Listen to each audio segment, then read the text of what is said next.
on the News Channel 5 network. This is OpenLine.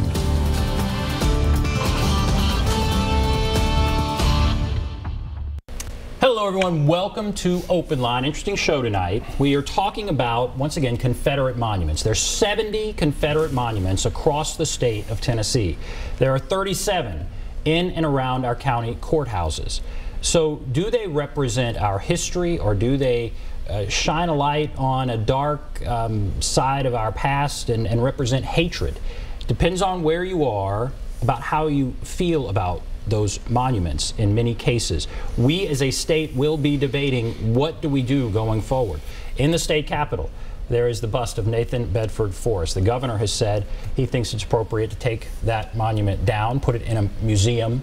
So what do we do? Happy to have with us two state lawmakers. We have Representative Brenda Gilmore, a Democrat from Nashville. Thank you for being here. Thanks for the invitation. Thank you very much. And Representative Mike Sparks, Republican from Smyrna. Thank you for being here. Thank you, man.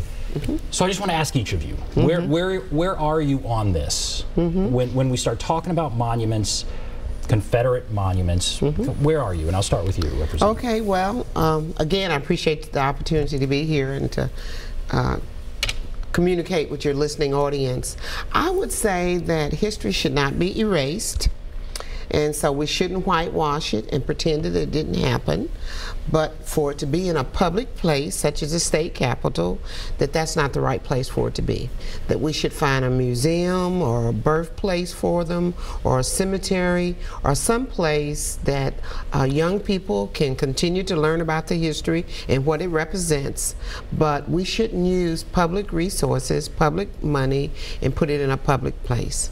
Representative Sparks, what are your thoughts? Well, you know, the money's already been spent on these monuments and these busts, so it's not a fiscal cost to the taxpayers. There will be a fiscal cost if we go to remove them, though. If we go to try to rewrite history and censor history. I'm reminded what George Orwell said, Ben. He said the most effective way to destroy people is to deny and obliterate their own understanding of their history. I want to remember history. I know Nathan Bedford Forrest is a very controversial subject, as I well know this year. My whole thought process this year is to say, look back at history. Tennessee's rich history. The first black lawmaker come from my district, Samson Keeble. He was a Republican and a Confederate soldier. It's not talked about. Nathan Bedford Forrest, yes, he had the connection with the Klan, but later in his life, he became a Christian and he advocated for African Americans in Memphis. It's all historical, it's all documented. Just like Gettysburg Address, Nathan Bedford Forrest ended up advocating for African Americans. I say, when we look at folks that make mistakes in their life, we've got prisons full of young men, black and white, that make mistakes, and we don't need to hold that against them for the rest of their life. People do change their ways. But do we need to erect a monument to them if they made a mistake? Yeah. But do we penalize them for the rest of their life, though? Yeah, I would have to disagree with the representative on that. I think that there's a way to recognize people's contribution and what they did without revering them, or without celebrating them, and without honoring them. And he is in a very honored place when he's in the state capitol. We have to pass by him every single time we go in that chamber to represent all of Tennesseans, both African Americans, Latinos, whites, every kind of nationality. And Nathan Bedford Forrest didn't only just have a connection with the KKK, he was the first Grand Wizard. And from what we read about history, he was also very, very cruel. Even when the African American Union soldiers had given up, he still killed those soldiers. So he shouldn't be in a place of honor. So I really would have to disagree with Representative Sparks on that. We don't have to celebrate him. I'm not saying erase history. I'm just saying he shouldn't be in a place of honor. Well, we were talking off there. I can understand maybe moving the bus somewhere so folks don't have to walk by them if they don't want to. Well, like a museum, I guess. Well, it's absolute. It's a teaching tool. What do you replace it with, though, Ben? You know, I don't know. Now, one thing, let's go back to Forrest. I was born and raised in Rutherford County, was a county commissioner there in Rutherford County at our courthouse, and I'd always heard about the raid that he led at the courthouse and freed, I think it's roughly 100 men who were going to be executed. Citizens, just Joe Q citizens that were going to be executed. He freed those men. He had 56 African Americans who rode with him. 56 men rode with him that could have shot him in the back anytime they wanted to. So he couldn't have been that bad. He denounced the Klan later. He denounced it. Fort Pillow, there was a congressional hearing with that, and even I think it was Sherman that even, in other words, kind of exonerated him with Fort Pillow. Forrest, it's an interesting piece of history. And he's a fascinating figure, but let's talk even bigger, more broadly. I mean, Confederate war heroes, they are part of our history. Should we have monuments up for them when they actually were fighting against the government? I guess there's some people that have concerns about that. So we can debate, each individual, but what about the broader issue? I think people gloss over that figure, that these were generals. Sure, they had great skills. They could have been commended for their skills, but these were gentlemen that were trying to tear America down. I mean, in today's terms, it would be treason. And while the other soldiers on the other side was trying to bring America and build it up. And so I don't think that we can gloss over those facts. We have streets, we have schools, we have monuments in 31 states in the United States. I am not saying topple them down and burst them and tear them down. I'm just saying remove them from public places and put them in a place that they can be used as a learning tool, such as a museum or someplace that's not a public place. Yeah. The irony is ISIS is doing this over in the Middle East.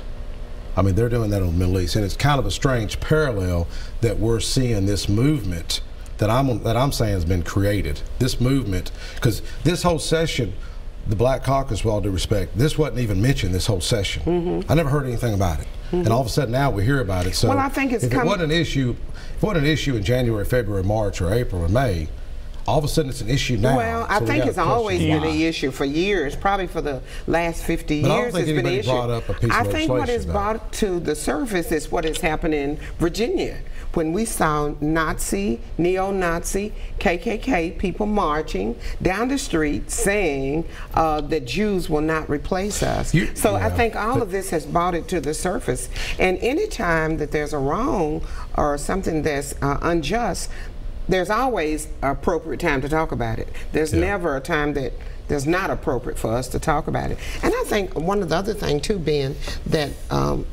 also gets glossed over is most of these statues were not built after the Civil War. Most of them were built during the 60s, in the latter part of the 19th century and the early part of the 20th century, when we saw many, many black people being lynched. So it really came to represent a symbol of white supremacy.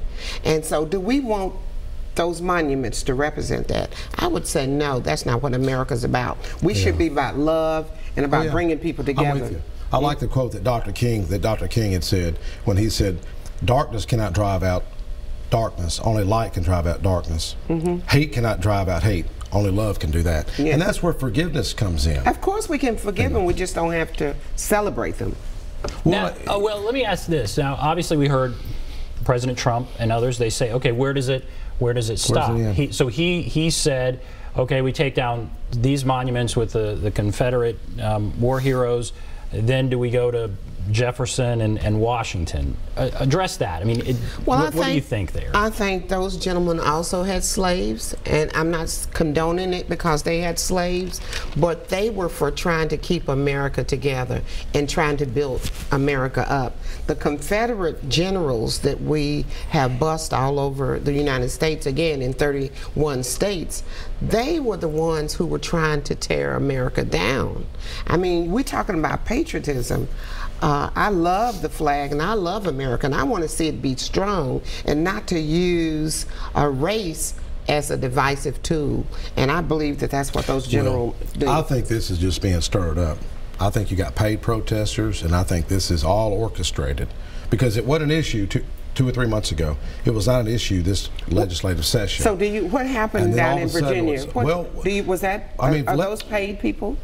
I think some of them are, yes ma'am, I do. Let Virginia take care of Virginia, let Tennessee take care of Tennessee. Well, we're in America. You cannot separate what happened in Virginia. Yeah, but what we can't do is have a knee-jerk reaction to something that happens. I think what we have to do is to make sure that the same thing that happened in Virginia does not happen in Tennessee. And the way that we do that is to respect our races. And I think Tennessee historically has, I mean, we have a great relationship in the caucus. Ben, I don't know if you know, Representative Gilmore had asked me to stand with the Black Caucus last year. Remember? I do. I do. Why did you ask me to stand with that? That was a case when some babies in Murfreesboro were being handcuffed. Right, I thought it was wrong. Right. And as the chairperson of the Tennessee Black Caucus, because he represents a portion of Murfreesboro, Sumner County, and it happened down there, I asked him to stand with us. At the same time, he has not shared with you that he did something that was, we thought, a little dishonest. Yeah. And I got on him about that. It was a piece of legislation. It was a piece of legislation. He wanted to honor somebody.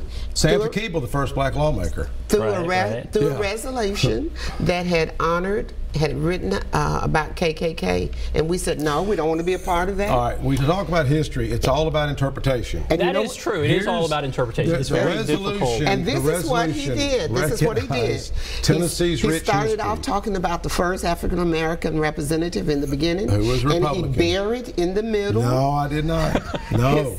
You can't. We can work all this out. KKK person. No. And so, anyway, it's the resolution about Tennessee's rich history. Right. And I'm trying to recognize the good, the bad, the ugly before we get to a situation like Virginia. And even his this. caucus said that what he did was wrong. No, they didn't. I've got 25 co-sponsors. But we don't want to get too far into that. I want to focus more. Why did you stand on the floor and apologize? I apologize if your feelings were hurt.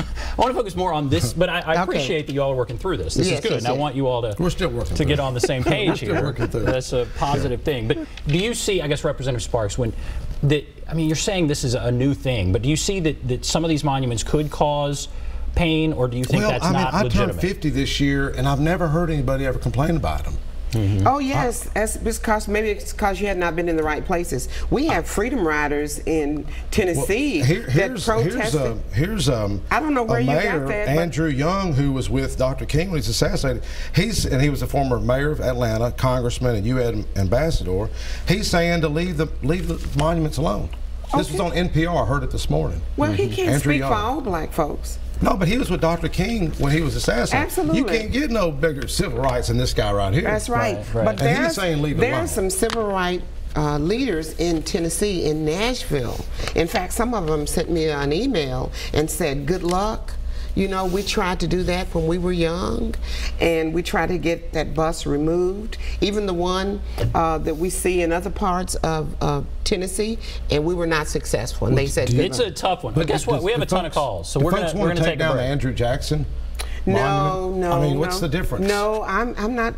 The Indians would probably argue that he needs to come down if force coming down. So the difference would be one fought against the country, one fought to build the country. But now, all right, we're going to take a break. All right, we're going to take a break, and then we're going to take some calls. Okay, That's going to be interesting. Okay, let's take a break. We'll be back right after this.